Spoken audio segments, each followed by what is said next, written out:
При вакви околности се работи исклучиво само за етичкиот аспект.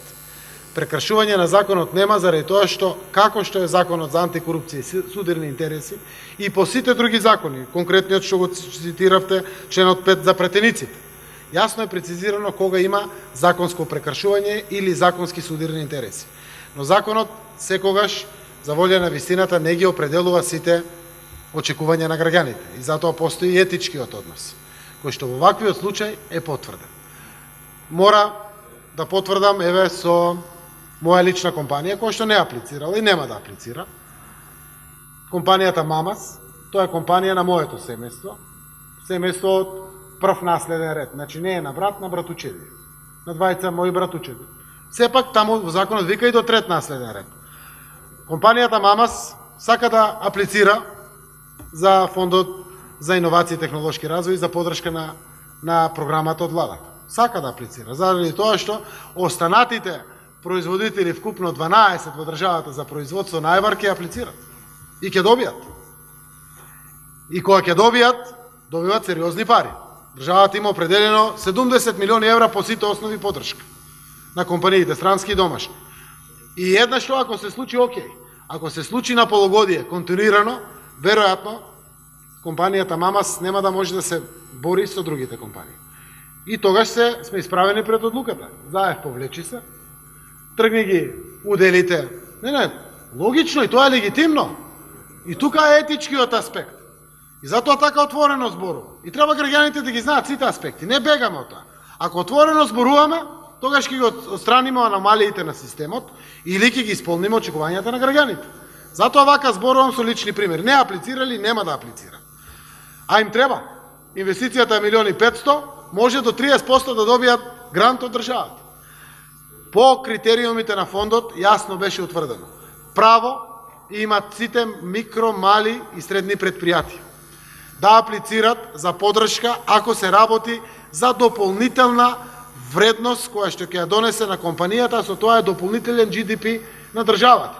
Односно нов погон, дополнителен погон во рамките на погонот и еден мал дел имаше за иновативни дејности. Аплицираат 236 компании. Од нив 79 добија.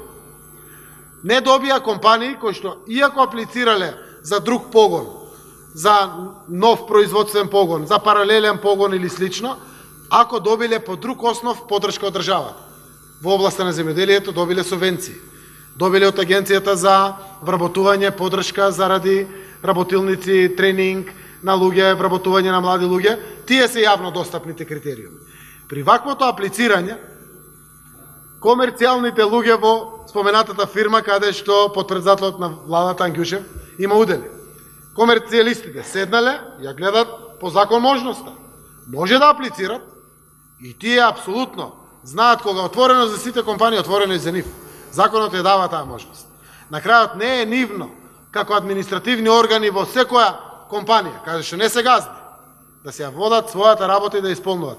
Собственичката структура на крајот таа што одлучува во делот на етичкиот дел. Во делот на законскиот сите се должни. Во ваквиот етички дел имавме навремена и правовремена реакција на еден од содружниците. Јавно во недела ден информираше јавноста, веднаш после него пратеникот следеше со реакциите, каде што велат да етичкиот дел е спорен и сомнителен. И од тој аспект јас апелирам до содружниците, од типа во конкретниот случај малцински партнер, да повлечат самата апликација. Ако треба некој да разрешам, веднаш ќе кажам да го разрешам. Не чекав ни процеси судски ни ништо, како председател го разрешив од председател на општинска организација до сегашниот председател на општинска организација, актуелен градоначалник на Ново село. И тоа можам да го правам, но не можам да го разрешам од градоначалник. Може да има правосилна пресуда и по закон престанува функцијата. Честно зборувам. Тоа е мој добар пријател. Јас тоа го знаат сите. И апсолутно знаат дека премиерската функција е поприлично мокна. Но сите знаат, ако на вакви случаи ние попуштиме, ништо ќе од борбата против криминалот и корупцијата во државата.